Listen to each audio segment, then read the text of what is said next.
Un type particulier de choix d'objet chez l'homme. Sigmund Freud.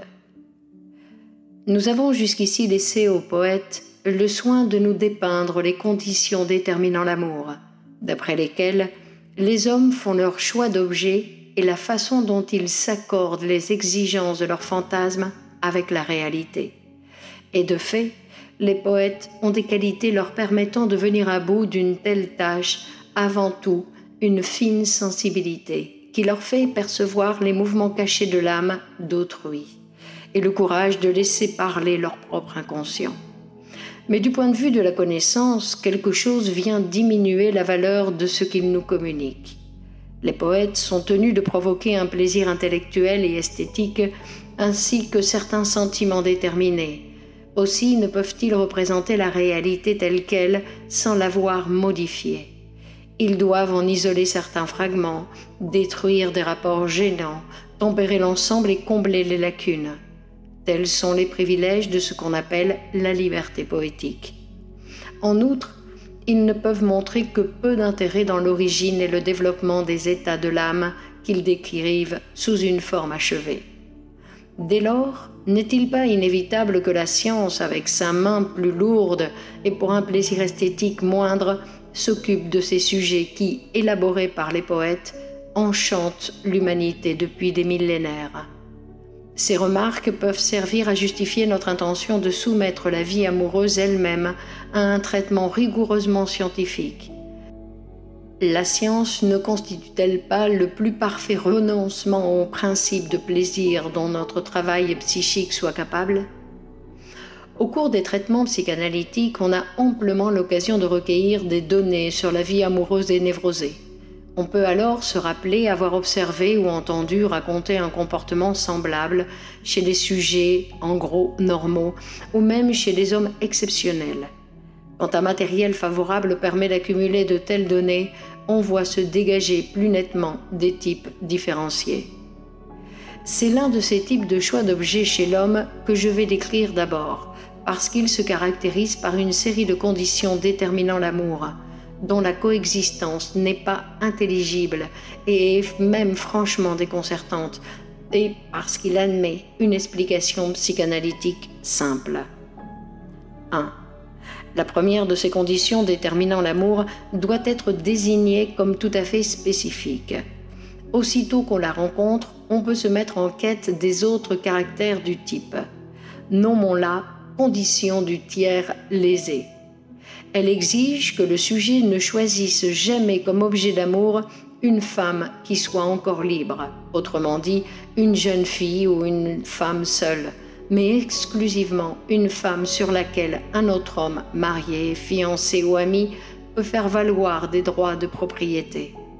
Cette condition se montre en de nombreux cas si inexorable que la même femme peut d'abord passer inaperçue ou même être dédaignée aussi longtemps qu'elle n'appartient à personne, tandis qu'elle devient l'objet d'une passion amoureuse aussitôt qu'elle entre dans l'une des relations désignées avec un autre homme. 2. La deuxième condition est peut-être moins constante, mais n'en est pas moins surprenante. Le type ne se réalise pleinement que si elle s'ajoute à la première, encore que la première paraisse aussi se présenter très souvent seule. Cette condition, seconde, s'énonce ainsi. La femme chaste et insoupçonnable n'exerce jamais l'attrait qui l'élèverait au rang d'objet d'amour. Seule l'exerce la femme qui, d'une façon ou d'une autre, a une mauvaise réputation quant à sa vie sexuelle, celle dont on peut douter qu'elle soit fidèle ou digne de confiance. Certes, ce dernier caractère peut varier selon une large gamme, depuis l'ombre légère sur la réputation d'une femme mariée qui ne répugne pas au flirt, jusqu'à la conduite notoirement polygame d'une cocotte ou d'une artiste de l'amour. De toute façon, les hommes qui appartiennent à notre type ne sauraient se passer de quelque chose de ce genre. On peut, en termes assez crus, appeler cette condition l'amour de la putain. De même que la première condition offre aux tendances agonistiques et hostiles l'occasion de se satisfaire envers l'homme auquel on ravit la femme aimée, de même la seconde condition, qui veut que la femme ait quelque chose d'une putain, est en rapport avec la participation active de la jalousie qui, pour les amants de ce type, paraît être un besoin. C'est seulement lorsqu'ils peuvent être jaloux que leur passion culmine, que la femme acquiert sa pleine valeur, et ils ne manquent jamais de saisir une occasion qui leur permette d'éprouver des sensations si intenses. Chose étonnante, ce n'est pas contre le possesseur légitime de la femme aimée qu'est dirigée cette jalousie, mais contre des étrangers, des nouveaux venus qui peuvent attirer les soupçons sur la femme aimée. Dans les cas marqués, l'amant ne montre aucun désir de posséder la femme pour lui seul et semble se trouver tout à fait à son aise dans la relation triangulaire. Un de mes patients, qui avait terriblement souffert des écarts de sa dame, n'eut pourtant rien à objecter contre son mariage. Au contraire, il le favorisa par tous les moyens. Envers le mari, il ne manifesta jamais la moindre jalousie tout au long des années qui suivirent. Dans un autre cas typique, le patient avait été assurément très jaloux du mari dans ses premières relations amoureuses. Il avait obligé la dame à cesser tout rapport conjugal. Mais dans les nombreuses relations qu'il eut par la suite, il se comporta comme les autres et ne considéra plus le mari comme une gêne. Les paragraphes suivants ne décrivent plus les conditions requises de l'objet d'amour, mais le comportement de l'amant envers l'objet de son choix. 3. Dans la vie amoureuse normale, la valeur de la femme est déterminée par son intégrité sexuelle et rabaissée au fur et à mesure qu'on se rapproche de ce qui caractérise la putain. Or, ce sont des femmes ainsi caractérisées que les hommes du type qui nous occupe traitent comme des objets d'amour de la plus haute valeur. C'est là un comportement qui semble s'écarter de la normale d'une manière surprenante. Les relations amoureuses avec ces femmes s'accompagnent de la dépense psychique la plus considérable. Elles sont poussées jusqu'au point où elles consument tous les autres intérêts. Ce sont les seules personnes que l'on puisse aimer et l'exigence de fidélité que le sujet s'impose est chaque fois renouvelée, aussi souvent qu'elle puisse être battue en brèche dans la réalité. Les traits de relations amoureuses que nous décrivons sont marqués très manifestement d'un caractère compulsif, qui d'ailleurs, dans une certaine mesure, est propre à chaque cas de passion amoureuse. Dans la fidélité et l'intensité de la liaison ne saurait nous permettre d'inférer qu'un seul rapport amoureux de cette sorte remplisse la vie amoureuse de la personne en question ou ne se produise qu'une fois dans cette vie. Au contraire, au cours de la vie de ceux qui appartiennent à ce type, de telles passions se répètent plusieurs fois avec les mêmes particularités, l'une étant le décalque exact de l'autre. Et même les objets d'amour peuvent, sous l'influence de conditions extérieures, par exemple un changement de résidence ou d'entourage, se substituer si souvent les uns aux autres qu'il arrive à former une longue liste. 4. Le plus étonnant pour l'observateur, chez les amants de ce type, c'est la tendance manifeste à sauver la femme aimée. L'homme est convaincu que la femme aimée a besoin de lui, que sans lui, elle perdrait tout contrôle moral et tomberait rapidement à un niveau déplorable. Il la sauve donc dans la mesure où il ne la quitte pas. L'intention de sauver peut se justifier dans des cas particuliers où l'on invoque que la femme aimée n'est pas du point de vue sexuel digne de confiance et que sa situation sociale est menacée. Mais cette intention n'est pas moins évidente là où elle ne réussit pas à s'étayer sur la réalité. Un homme relevant du type que nous décrivons et qui s'y entendait à conquérir ces dames par tout un art de la séduction et une dialectique subtile, ne s'épargnait aucun effort dans la liaison amoureuse qui suivait, pour maintenir l'élu du moment sur le chemin de la vertu par des traités de sa composition. Si l'on embrasse d'un regard les différents traits du tableau ainsi dépeint, les conditions qui veulent que la femme aimée ne soit pas libre et celles qui l'apparentent à une putain, la haute valeur accordée à la femme aimée, le besoin de jalousie, la fidélité qui peut d'ailleurs fort bien se renouveler avec chacun des objets formant la série, on trouvera peu vraisemblable qu'il puisse être déduit d'une seule source. Et pourtant, si l'on approfondit par la psychanalyse l'histoire des personnes ici en question, on y parvient aisément. Ce choix d'objet bien particulier et ce comportement amoureux si étrange ont la même origine psychique. Et ceux que l'on rencontre dans la vie amoureuse du sujet normal, leur source est dans la fixation de la tendresse de l'enfant à sa mère. Et ils représentent l'une des issues de cette fixation. Dans la vie amoureuse normale, il ne reste que peu de traits qui trahissent indubitablement le prototype matériel du choix d'objet. Par exemple, la prédilection d'hommes jeunes pour des femmes déjà mûres. La libido s'est détachée relativement vite de la mère. Dans notre type, au contraire, la libido s'est attardée si longtemps chez la mère, même après le début de la puberté, que les objets d'amour ultérieurement choisis conservent l'empreinte des caractères maternels et deviennent tous des substituts matériels facilement reconnaissables. La comparaison avec la conformation du crâne du nouveau-né s'impose ici. Après un accouchement prolongé, le crâne de l'enfant doit se présenter comme un moulage du détroit inférieur du bassin maternel. Il nous incombe maintenant de justifier l'idée selon laquelle les traits caractéristiques de notre type, conditions déterminant l'amour aussi bien que comportement amoureux, ont réellement leur origine dans la constellation maternelle. C'est en ce qui concerne la première condition, non-liberté, de la femme ou condition du tiers lésé, que cette tâche devrait être la plus facile. On comprend immédiatement que pour l'enfant qui grandit dans sa famille, le fait que la mère appartienne au père devient un élément inséparable de l'essence maternelle et que le tiers lésé n'est personne d'autre que le père lui-même. Un autre trait, la surestimation qui fait que la femme aimée est l'unique, l'irremplaçable, s'intègre tout aussi naturellement au contexte de l'enfance, car on ne possède jamais qu'une seule mère, et la relation à la mère a pour fondement un événement qui ne prête à aucun doute et qui ne saurait être répété.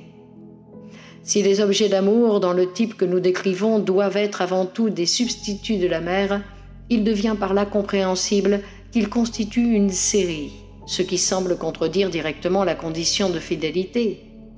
La psychanalyse nous apprend, par d'autres exemples encore, que souvent, l'irremplaçable qui agit dans l'inconscient se manifeste dans chacun des objets qui forment une série infinie. Infinie parce que chaque substitut fait regretter l'absence de la satisfaction vers laquelle on tend. Ainsi, l'insatiable plaisir à poser les questions qui caractérisent un certain âge de l'enfance s'explique par le fait qu'ils ont à poser une unique question qui ne franchit pas leurs lèvres. Ainsi, la loquacité de beaucoup de névrosés s'explique par la pression d'un secret qui pousse vers la communication et qu'ils ne trahissent pourtant pas en dépit de toutes les tentations. Par contre, la seconde condition déterminant l'amour, celle qui apparente l'objet choisi à une putain, paraît s'opposer énergiquement à toute déduction à partir du complexe maternel. La mère apparaît volontiers à la pensée consciente des adultes comme une personnalité d'une pureté morale inattaquable. Et rien peut-être n'offense autant venant de l'extérieur ou n'est ressenti aussi péniblement, surgissant de l'intérieur, qu'un doute sur ce caractère de la mère.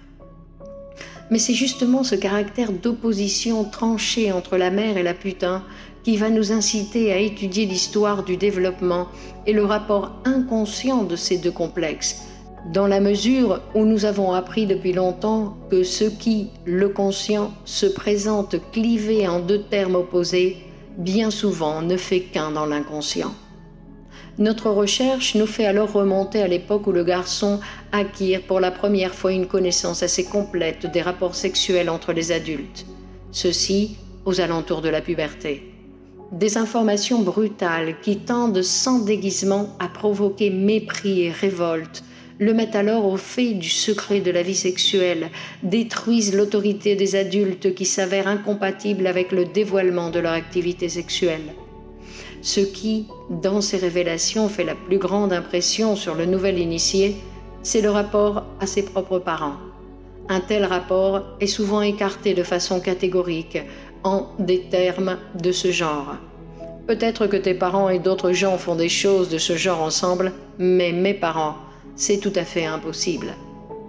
il est un corollaire qui manque rarement aux explications sexuelles.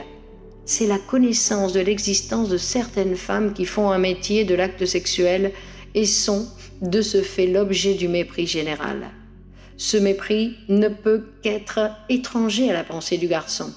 Il n'éprouve à l'égard de ces malheureuses qu'un mélange d'attirance et d'horreur, dès qu'il sait qu'elles peuvent l'introduire lui aussi à la vie sexuelle que jusque-là, il se représentait comme l'apanage exclusif des grandes personnes. Par la suite, lorsqu'il ne peut plus douter de ce qu'on lui dit, lorsqu'il ne peut plus s'en tenir à l'idée que ses parents font exception aux normes de cette vilaine activité, il se dit, raisonnant en parfait cynique, qu'après tout, la différence entre la mère et la putain n'est pas si grande que cela, puisqu'en définitive, elles font la même chose. Les explications qu'il a reçues ont en effet éveillé en lui les traces mnésiques des impressions et des désirs datant du début de son enfance et ont réactivé à partir de ces traces certaines motions psychiques. Il commence à désirer la mère elle-même, au sens qui vient de s'ouvrir pour lui, et à haïr de nouveau le père comme un rival qui se met au travers de son désir. Il tombe, comme nous disons, sous la domination d'Œdipe. Il ne pardonne pas à sa mère et tient pour une infidélité le fait que ce ne soit pas à lui mais au père qu'elle ait accordé la faveur du commerce sexuel. Ces motions n'ont pas d'autre issue quand elles ne passent pas vite que d'achever leur cours dans des fantasmes. Ceux-ci ont pour contenu, sous les formes les plus variées, l'activité sexuelle de la mère et la tension qui les accompagne trouve avec une particulière facilité sa résolution dans la masturbation. En vertu de l'action combinée qu'exercent de façon persistante ces deux forces motivantes, la concupiscence et la soif de vengeance, les fantasmes de l'infidélité de la mère sont de loin les préférés. L'amant, avec lequel la mère commet l'infidélité, revêt presque toujours les traits du moi propre, plus exactement les traits de la personnalité propre, idéalisée, devenue adulte et élevée au niveau du père. Ce que j'ai d'ailleurs décrit sous le nom de roman familial comprend les multiples variantes formées à partir de cette activité fantasmatique, ainsi que leur entrelacement avec divers intérêts égoïstes de cet âge. Mais maintenant que nous avons examiné cette partie du développement psychique, nous ne pouvons plus trouver contradictoire et incompréhensible le fait que la condition qui apparente la femme aimée à une putain se déduise directement du complexe maternel. Le type de vie amoureuse de l'homme que nous avons ici porte les traces de l'histoire de ce développement et peut être compris simplement comme fixation du garçon aux fantasmes pubertaires, fantasmes qui n'en ont pas moins trouvé finalement par la suite une issue dans la réalité de la vie. Il n'y a aucune difficulté à admettre que la masturbation pubertaire, pratiquée assidûment, a contribué à fixer ces fantasmes. Entre ces fantasmes qui sont parvenus à dominer la vie amoureuse réelle et la tendance à sauver la femme aimée, la liaison semble n'être que lâche, superficielle et réductible à un fondement conscient. La femme aimée, par son penchant à l'inconstance et à l'infidélité, s'expose à des dangers. Il est donc compréhensible que l'amant s'efforce de la préserver de ces dangers en veillant sur sa vertu et en s'opposant à ses mauvais penchants. Cependant, l'étude des souvenirs écrans, des fantasmes et des rêves nocturnes montre que l'on se trouve ici devant une rationalisation particulièrement bienvenue, d'un motif inconscient, rationalisation assimilable à ce qu'est dans le rêve une élaboration secondaire réussie. En réalité, le motif de sauver a sa signification et son histoire propre. Il est un rejeton autonome du complexe maternel, ou plus exactement du complexe parental.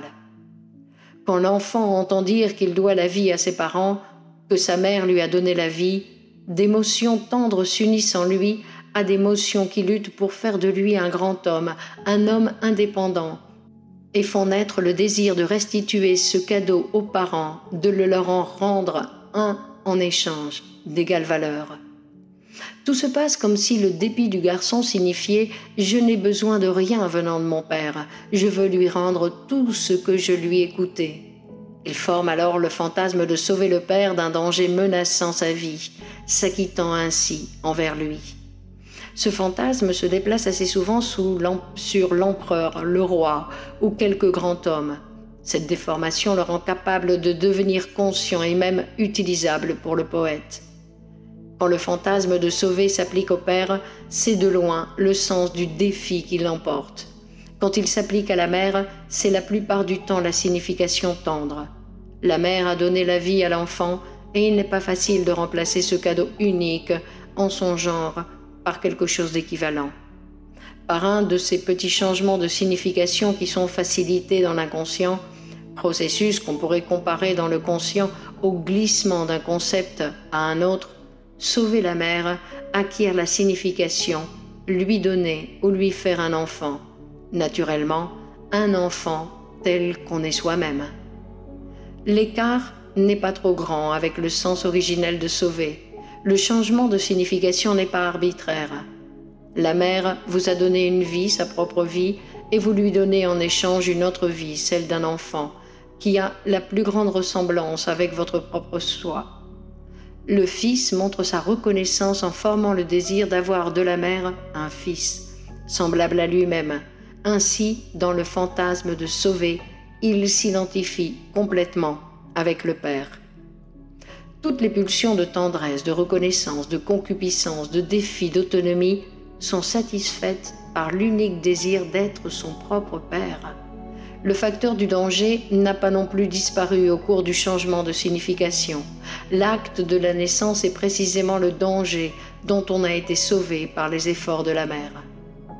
La naissance est aussi bien le premier danger qui menace la vie que le prototype de tous ceux qui suivront, devant lesquels nous éprouvons de l'angoisse. Et c'est l'expérience de la naissance, vraisemblablement, qui a laissé en nous cette manifestation d'affect que nous appelons angoisse. Le Macduff de la légende écossaise, que sa mère n'avait pas mis au monde, qui avait été extirpé de son propre corps, n'a pas de ce fait connu l'angoisse. Artimodoros, qui était, dans l'Antiquité, interprète des rêves, avait certainement raison en soutenant que le rêve change de sens selon la personne du rêveur. Conformément aux lois qui régissent l'expression des pensées inconscientes, sauvé peut voir son sens varier selon qu'il est fantasmé par une femme ou par un homme. Cela peut signifier aussi bien faire un enfant, être en cause de sa naissance, pour l'homme, que mettre au monde un enfant, pour la femme. C'est en particulier en liaison avec l'eau que ces diverses significations de sauver se laissent clairement reconnaître dans les rêves et les fantasmes. Lorsqu'un homme rêve qu'il sauve une femme de l'eau, cela signifie « il la rend mère », ce qui, d'après les réflexions précédentes, a le sens de « il en fait sa mère ». Lorsqu'une femme sauve quelqu'un, un enfant, de l'eau, elle s'avère par là, telle la fille du roi dans la légende de Moïse, être la mère, celle qui l'a mis au monde. Il arrive aussi que le fantasme de sauver, quand il concerne le père, contienne une signification tendre. Il exprime alors le désir d'avoir le père comme fils, c'est-à-dire d'avoir un fils qui soit comme le père. C'est à cause de toutes ces relations entre le motif de sauver et le complexe parental que la tendance à sauver la femme aimée constitue un trait essentiel du type d'amour ici décrit. Il ne me semble pas nécessaire de justifier ma démarche qui vise ici, comme lors de ma présentation de l'érotisme anal, à dégager d'abord du matériel des observations des types extrêmes et nettement circonscrits. Dans les deux cas, il existe un bien plus grand nombre d'individus chez lesquels les traits du type de description ne se retrouvent qu'en nombre restreint ou sous une forme moins nette. Il est évident que c'est seulement en exposant la totalité du contexte dans lequel ces types s'insèrent qu'il sera possible de les apprécier exactement.